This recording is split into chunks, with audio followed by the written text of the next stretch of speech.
नरेंद्र मोदी यांनी सांगितलं होतं की पेट्रोल डिझेल बचत करून वापरा। देवेंद्र फडणवीस यांनी इतर चक्क बुलेटच घेऊन कामाला जात आहेत, पण त्या गाडीचे PUC एक्सपायर झाले असं सांगितलं जात आहे। त्याचबरोबर ती इलेक्ट्रिक बुलेट नाही, त्यामुळे ती जास्त इंधन हे खाणारच। मग याचा उपयोग काय झाला? पंतप्रधान नरेंद्र मोदी यांच्या आवाहनाला सकारात्मक प्रतिसाद देत मुख्यमंत्री देवेंद्र फडणवीस यांच्यासह अनेक नेत्यांनी स्वतःच्या ताफ्यातील गाड्या कमी केल्या आहेत। पंतप्रधान मोदी जागतिक स्तरावर इंधन बचतीचं आवाहन करत असतानाच आज राज्याचे मुख्यमंत्री देवेंद्र फडणवीस यांनी चक्क बुलेटवरून विधान भवनात एंट्री केली। अलिशान गाड्यांचा ताफा VIP एंट्री वगळून मुख्यमंत्र्यांनी दुचाकीवरून विधान भवनात येणं पसंत केलं।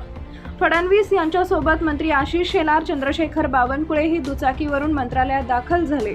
मोदींनी केलेल्या इंधन बचतीच्या आवाहनाला प्रतिसाद देत फडणवीसांच्या या बाईक एंट्रीनं सर्वांचं लक्ष वेधून घेतलं।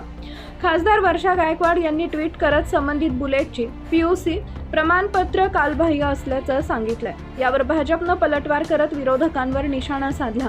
भाजपचे मुख्य प्रवक्ते नवनाथ बन म्हणाले की सर्व्हर बंद असल्यामुळे प्रमाणपत्राची प्रक्रिया प्रलंबित आहे, पण काँग्रेस खोट्या माहितीचा प्रसार करत आहे। त्यांनी वर्षा गायकवाडांना प्रश्न विचारला की पंतप्रधानांच्या इंधन बचतीच्या आवाहनाला पाठिंबा द्यायचा की नाही हे आधी ठरवा आणि मग कागदपत्रांच्या तांत्रिक बाबींवर चर्चा करा। भाजपच्या स्पष्टीकरणानुसार बुलेट पोलीस विभागाचे असून मुख्यमंत्री स्वतः चालवत असल्याने पोलिसांनी पूर्वतयारी केली होती। वाहनाची कालबाह्य PUC बाबी सुद्धा पर्यावरणीय दृष्ट्या योग्य असल्याचं आधीच प्रमाणित करण्यात आले होते।